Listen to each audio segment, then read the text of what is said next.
Welcome. This is Richard Hosnout, and I want to welcome you to the Innovation Best Practices episodes, where every episode is designed to help you sell more and make more from your innovation program using only proven and practical innovation best practices that I believe can work for just about any business and any innovation need.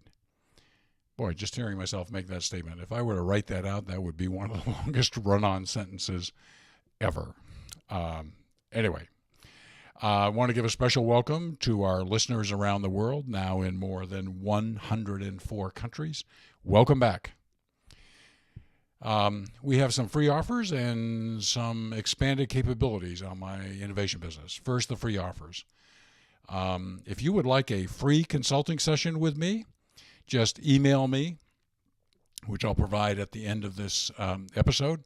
And give me the details of how you think you would like my help. And I choose many of these to respond to. So if you have something, send it to me. You can also get our free twice-a-month newsletter that has insights that are not in any of the episodes. And again, you can just send me an email and say, hey, Richard, I'd like to get your free newsletter. Okay?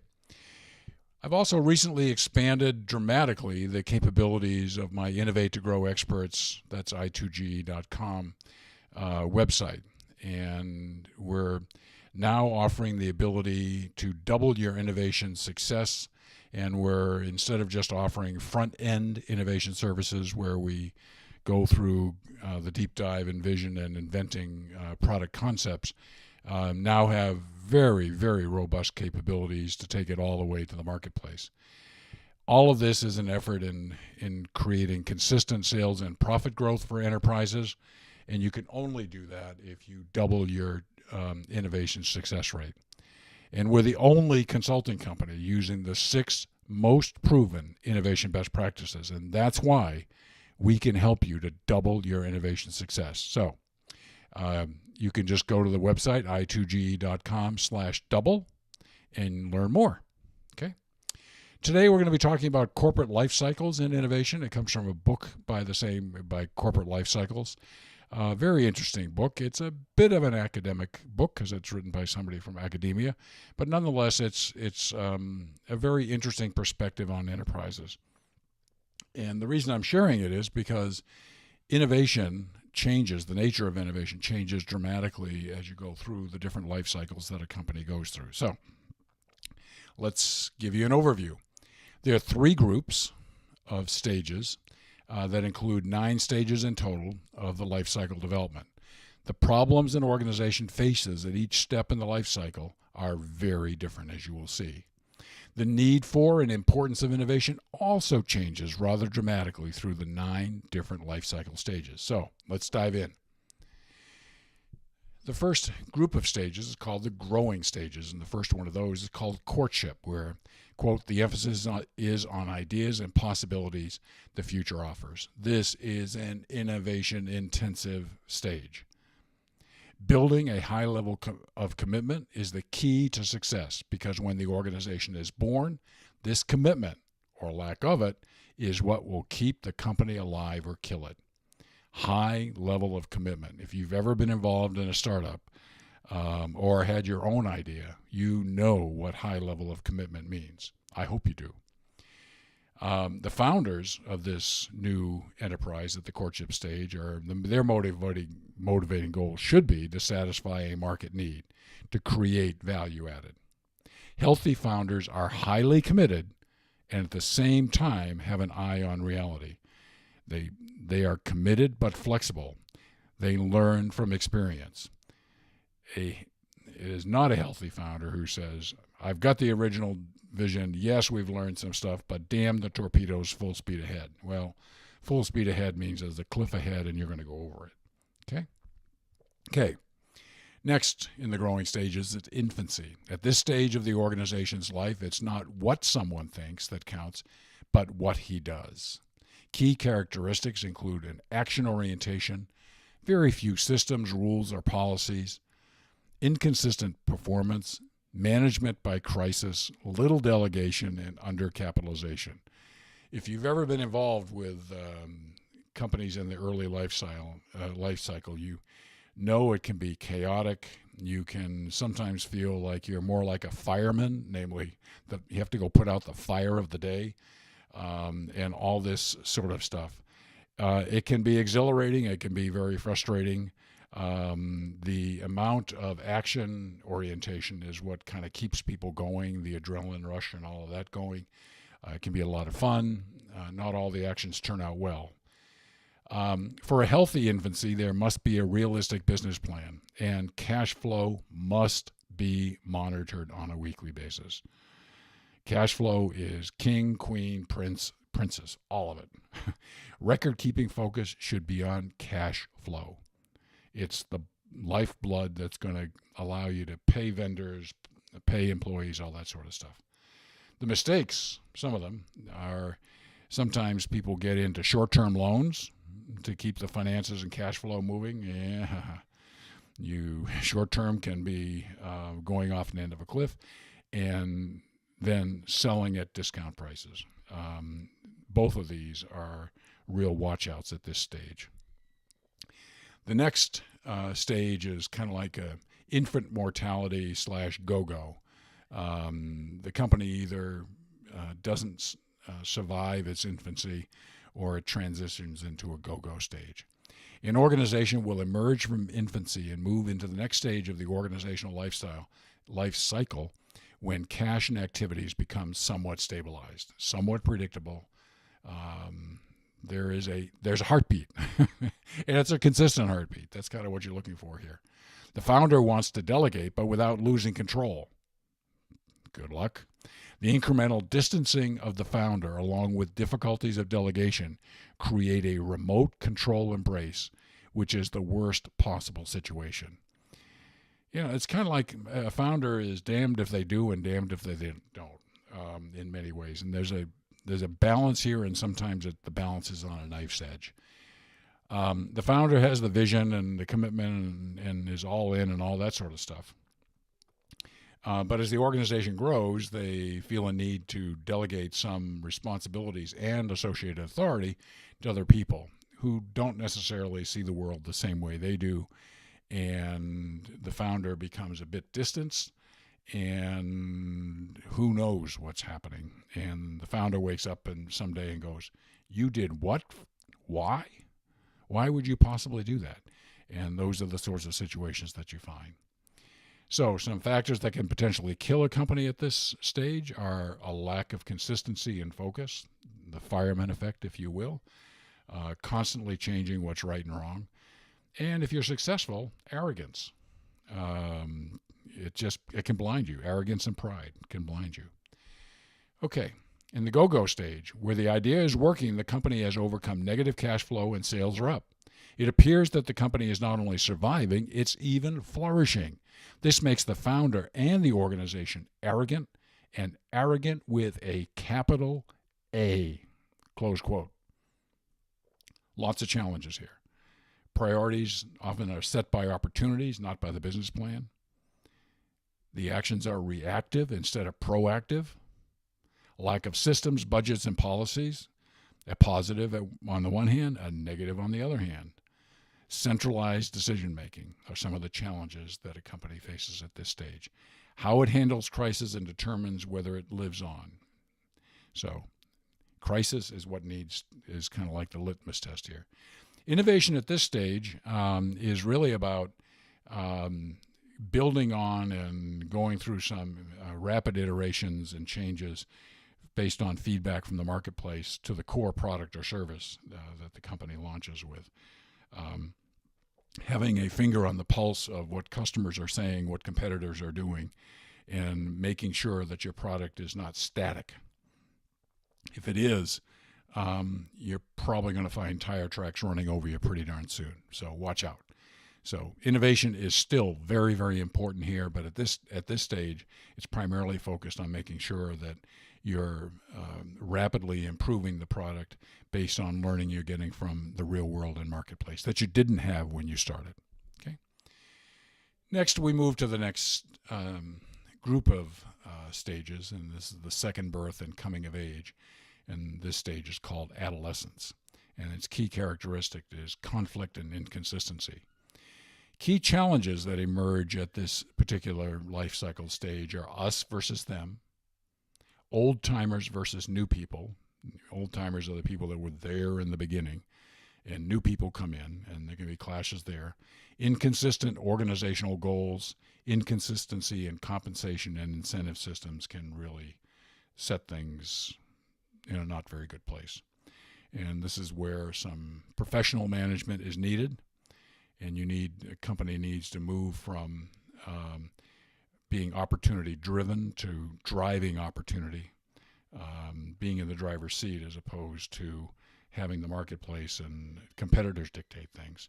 Systems, roles, and responsibilities and the ability to say no are part of what the new leadership needs to be about.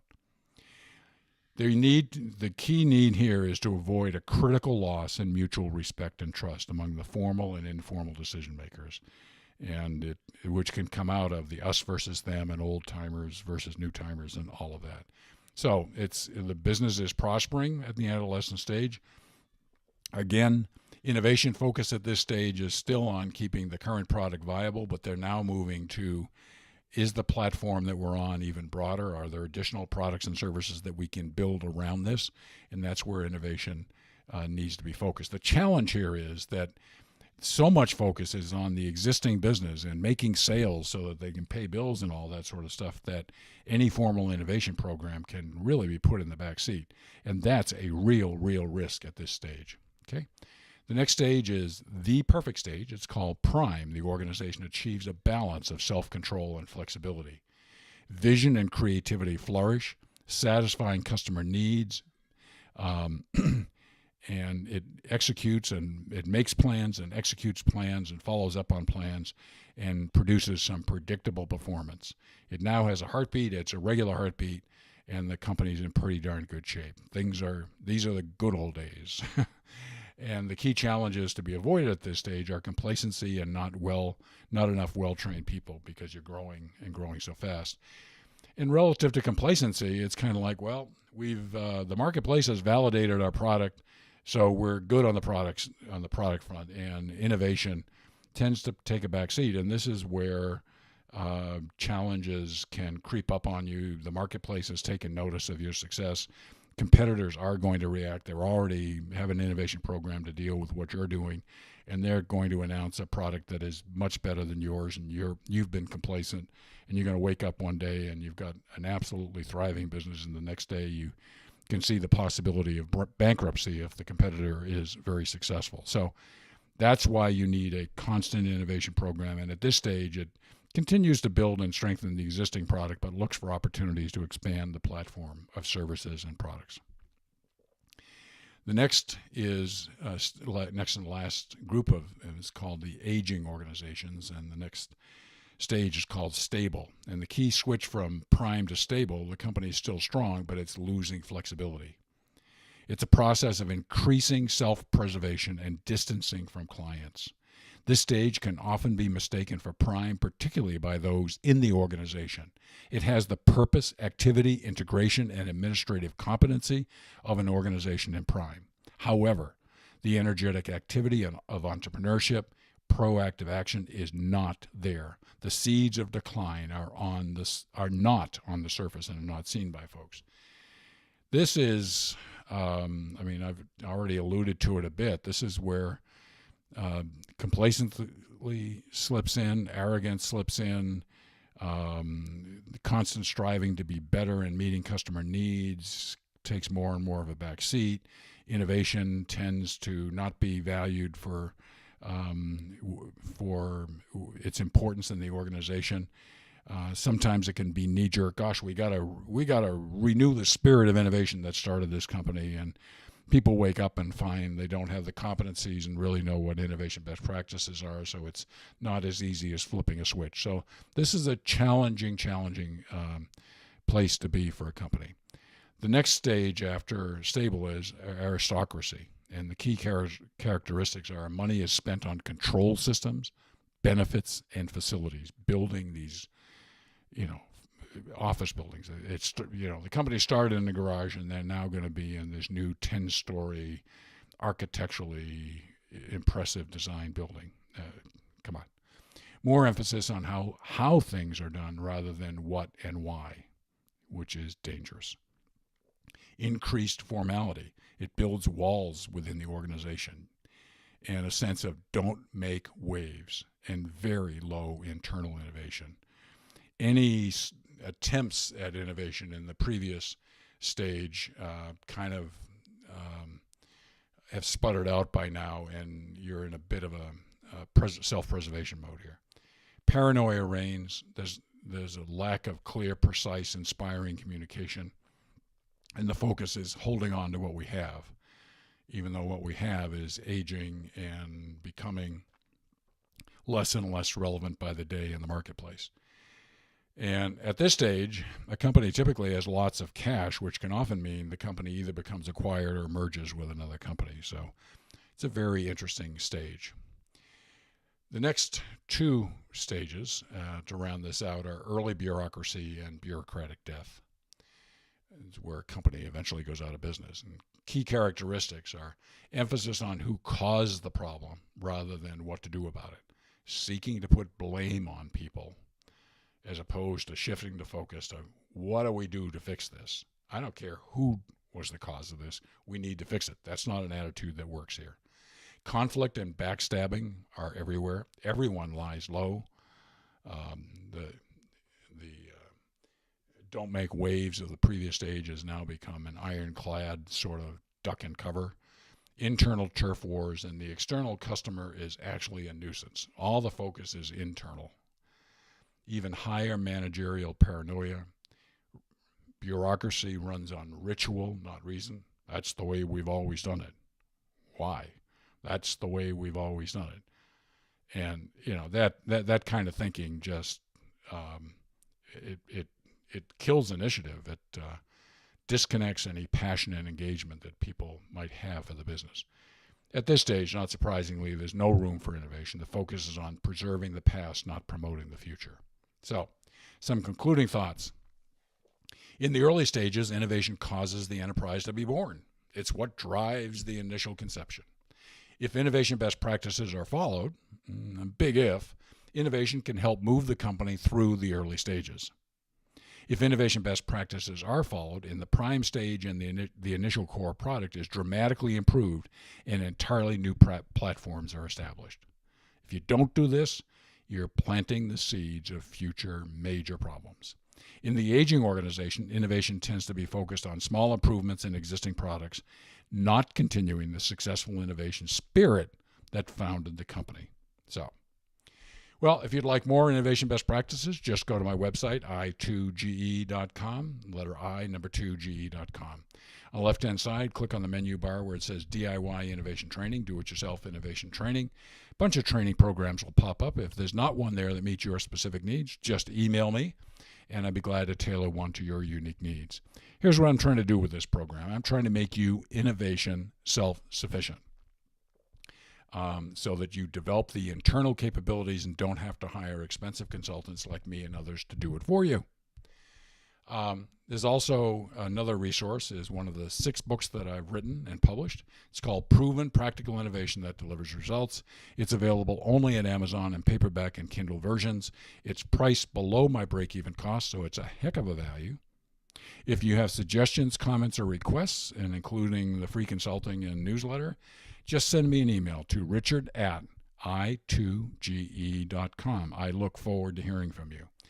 In the next episode, we're going to have a very interesting look into a book by the title of A Whole New Mind. It's an insightful book, and it will bring some fresh innovation thinking into these episodes. So please make sure that you listen in. As all of you know, I'm deeply appreciative of you taking time out of a busy day to listen to these episodes. I look forward to reconnecting with you soon, and until then, please have a great day.